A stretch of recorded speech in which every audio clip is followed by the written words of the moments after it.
अस्सलाम वालेकुम दोस्तों। बज़ाहिर तारीख़ का सबसे मशहूर जहाज़ टाइटैनिक 107 साल बाद हर उम्र वालों को मतवज्जा करता है। ये एक ऐसा वाक़या है जो हमें सर्दी में मुब्तला कर सकता है जब हम इस बारे में सोचते हैं कि इस रात में लोगों ने कैसे गुजारा किया। बदतमीज़ी लाइनर के मुसाफिरों की जादूगर कहानियाँ जल्दी बढ़ सकती हैं। टाइटैनिक का अलमिया इतना ही खौफनाक, हैरानकुन और पुरस असरार तौर पर साबित हुआ है जितनी रात इसके डूबने की थी। अगरचा ऐसा लगता है कि इस खौफनाक रात के बारे में जानने के लिए हमने सब कुछ सीख लिया है, फिर भी हम इसके बारे में ऐसी दरियाफ्तें करते हैं जो हमें हड्डी तक ठंडा कर सकती हैं। यहाँ टाइटैनिक सानिया के बारे में सर्द महरी और हैरत अंगेज हक़ाइक़ हैं।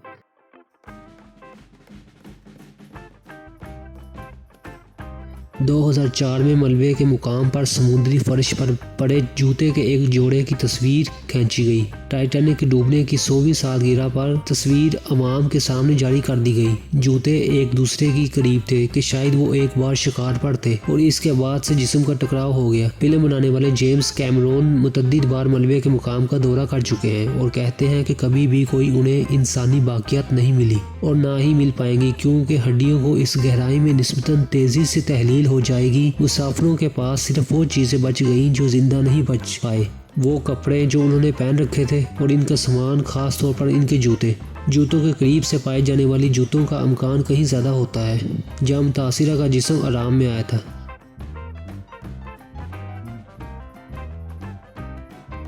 जब रॉबर्ट बलार्ड की सरबराही में एक तहकीकाती टीम ने आखिरकार 1985 में मलबे का पता चला, तो वाक़तन ये पहली बार था जब किसी ने डूबने के बाद टाइटैनिक को देखा था। इसने हकीकत में इस पर एक 73 साल पुरानी बहस खत्म कर दी कि जहाज़ दो हिस्सों में तकसीम हो गया था या नहीं। जहाज़ को 2 टुकड़ों में दरियाफ्त किया गया था, इस बात की तस्दीक करते हुए कि इन अकाउंट्स की तस्दीक की गई थी जो तबाही की इत्तला दहंदगी के वक्त नज़रअंदाज कर दिए गए थे। वाक़तन ये अमरीकी इंक्वायरी में मुकम्मल तौर पर बरकरार रहने की हैसियत से छुपा हुआ था जब ये डूबा था। वाइट स्टार लाइन की साख को बचाने के लिए सेकंड ऑफिसर लाइट होल्डर ने कहा था कि ये बिल्कुल बरकरार है। इसके बावजूद मुख्तलिफ मुसाफिरों ने असरार किया कि उन्होंने धमाके सुने हैं और ये कि जहाज़ आधे हिस्से में टूट गया है। उन्होंने ज़रूरी तौर पर यह नहीं देखा कि जहाज़ किस तरह डूबा है, लेकिन उन्होंने कसम खाई है कि ये 2 टूट गई है।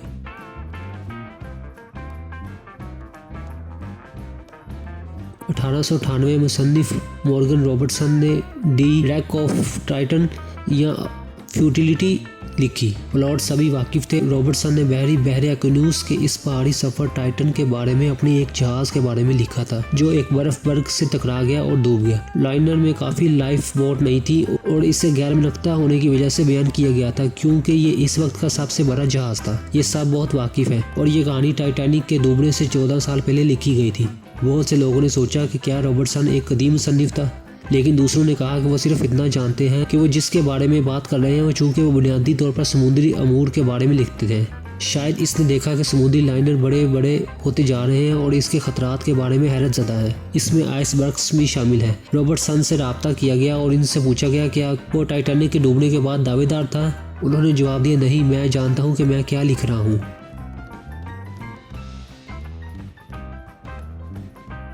2007 में डूबने के 95 साल बाद एक आम चाबी नीलामी के लिए रखी गई जो ऐसा दिलचस्प मालूम नहीं होता था, ताहम इससे क्या दिलचस्प होता है ये है कि इस चाबी में कौवा के घोंसले की तिजोरी को खोलने के बारे में सोचा गया था, जिसमें दूरबीन सामान मौजूद था जो मुमकिन तौर पर टाइटैनिक को तबाही से बचा सकता था। दिन में लाइनरों के लिए खतरात का पता लगाने के लिए दूरबीन अहम थे। कलीद के मालिक सेकंड ऑफिसर डेविड विलियर को टाइटैनिक के जहाज से पहले जहाज के अमले से हटा दिया गया था और तब्दीली की जल्दबाजी की वजह से वो अपनी जगह चार्ल्स लाइट होल्डर के पास चाबी सौंपना भूल गया। इसके बाद कौवे के घोंसले की तलाशी जारी है। शीशे नहीं थे, उन्हें किसी भी खतरात के लिए अपनी आंखें इस्तेमाल करनी पड़ी।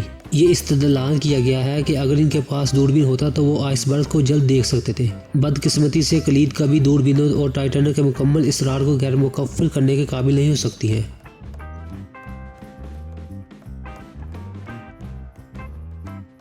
एक समुद्री लाइनर SMS प्रिंस एडलबर्ट 15 अप्रैल 1912 को रवाना हुआ था। सूरज तुलू हुआ था और लाइनर के चीफ स्टीवर्ड ने करीब की एक आइसबर्ग पर कुछ अजीबोगरीब चीज़ देखी।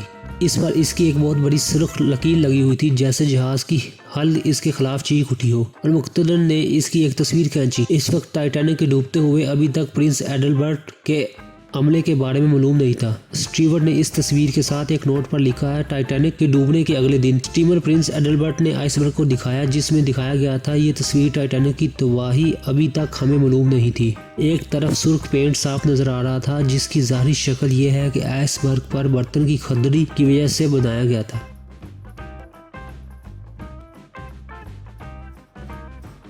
टाइटैनिक पर अपने जाने वाले 13 जोड़ों में से एक 37 साला मिस्टर जॉन चैपमैन और इसकी नई दुल्हन 29 साला लेज़ी पर मुश्तमिल थी, जो शादी के बाद ही अमेरिका में नई जिंदगी की राह पर गामजन थे। जब लाइफ बोट लादा जा रहा था तो लेज़ी को लाइफ बोट 4 में रखा गया, लेकिन फिर सुना कि इसके शोहर को भी इसके साथ कश्ती में जाने की इजाज़त नहीं है। इसने बताया, मैं अभी नहीं जाऊंगा, और लाइफ बोट को अपने शोहर के साथ खड़ा होने के लिए बाहर निकला। जोड़े दोनों और कुछ दूसरे के बाद समुद्र में डूबने के बाद थोड़ी देर बाद डूब गए। मिस्टर चैपमैन की जेब घड़ी इसी वक्त रुक गई जब वो ठंडा अटलांटिक में गिर पड़ी। 15 अप्रैल 1912 की सुबह ये घड़ी जॉन के जिस्म के साथ साथ बरामद हुई, लेकिन बदकिस्मती से लिज़ी की लाश कभी नहीं मिली।